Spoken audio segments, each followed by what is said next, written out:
Moving on and putting the spotlight on the first management on the show today, and we're talking about Garware Technical Fibres here, which in fact is in the polymer and synthetic textile yarn business. In fact, if you look at the kind of stock price performance that Garware Technical Fibres have posted for relatively longer time frame, if you look at the 1 month kind of a time frame, well, the stock is up 6%. For the 3 month period, the stock is up good 10%, 6 months, again 4% kind of gains. And over the 1 year period, 17% is the kind of gains that Garware Technical as a stock has posted. In fact, Garware Technical had crossed the milestone of rupees 1,000 crore in terms of top line, and that is one major feat that the company has achieved. In fact, let me welcome Mr. Shujaul Rehman, the CEO at Garware Technical, to discuss more about the company and the kind of plans that the company has going forward. Welcome to the show, Mr. Rehman. And first up, let me begin by asking you, you've had a phenomenal growth, in fact, in the international space, in the international business that you operate in. And in fact, the fourth quarter, the kind of growth that you posted was clearly driven by your international portfolio. How is demand sort of shaping up in the domestic pace, and how are things looking like as we speak in Q1 so far? Good morning, Abhishek. Thanks for having us on the show. As far as last year Q4 is concerned, I think we did have a good quarter. We grew about 23% in revenue and about 25% in PAT. We have had some good success in the international market in the salmon aquaculture space, primarily in the market of Chile, in the Canada market, and also in the UK market. So we are a global leader in that segment, and I think we have been able to expand our market shares. We have, as of now, 31 patents which we have received so far. So which means we are a company which is focusing on innovation, and we are able to win market shares in the international market through this innovation that we always pursue. As far as domestic market is concerned, our focus has been on agriculture space and the fisheries space in India. Last year was not very good for agriculture business in India. We know there are issues in overall agriculture economy. We hope that we are able to solve the issues going forward in this year. This year we are waiting for the monsoon to appear, and if the monsoons are good, I think we are looking at a good numbers in agriculture. Fisheries business this year has been doing well in India. So all in all, I think overall Indian economy is doing well, and we are doing well in India in this quarter so far. All right, and to understand this further, Mr. Rehman, also if you could provide us the domestic versus international mix that you operate with currently, and what your plans in terms of shifting of this domestic versus international mix that you operate with.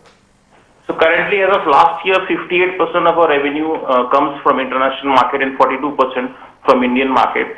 We plan to maintain this mix of 60-40, so to say, going forward. So basically, we want to grow both in international market and in the Indian market at the same pace. So that's our strategy so far. All right, Mr. Rehman. Also, you spoke of the patent pipeline. So if you could quickly run us through the recent patents pipeline, product launches, and with new innovative solutions being your sort of key focus area, what sort of traction you're seeing on your value-added products portfolio that you sort of dispense? So if you look at our last few years' performance, the product mix has been changing. The value-added products has been now contributing about 65% of our business, and that is the intent. The intent is to move it to maybe 70% over a period of time. The launches that we had were in the Chilean market, which is the second biggest salmon market in the world, and we have had some good success. In India also, we launched some products in the Gujarat and Karnataka market, which are seeing some traction. So far the innovation pipeline is good, and we are looking at more product launches going forward. All right, and if I were to ask you, what are the segments you're betting big on, which you believe should drive your growth henceforth? So in the Indian market, we are looking at the agriculture segment to drive us forward. And in the global market, we are looking at aquaculture, salmon aquaculture segment. So these two segments we have been focusing for last 2-3 years. We got some results, and we will continue to drive these two businesses going forward.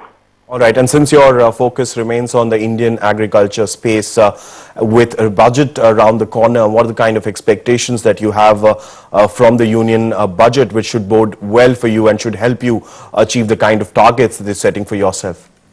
So in the Indian agriculture market, we operate in the protected cultivation market, which is the covered cultivation, which obviously gives about 4 to 5 times increase in output. We will request the government to look at subsidy increases in this segment to have more farmers coming into this segment so that the entire GDP can be propelled through the agriculture route, and that's the request that we have for the government, to increase the subsidy allocation for the protected cultivation segment of the agriculture market. All right, subsidy allocation. Well, that's the proposal that's coming from you in terms of expectations out of the union budget, which is just a few days around the corner. And also, Mr. Rehman, the kind of debt levels that you sit with currently, and what are your plans with respect to the debt? So we are virtually debt-free. If you look at it, we have only short-term loans that we take. So we don't have any plans of taking debts going forward. So we're virtually debt-free and pretty cash-rich. So we don't need any debt any further.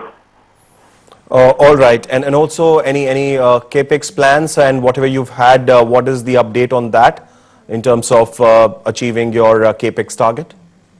So in terms of whatever capacities we have enough capacity to take care of this year and next year. But every year we invest close to 40-45 crores in capex, which is the plan for this year also. So capex allocation keeps happening on a year-to-year basis, and we keep enhancing our capacity. So this will be around 40-45 years for this year, 45-40 crores this year as well.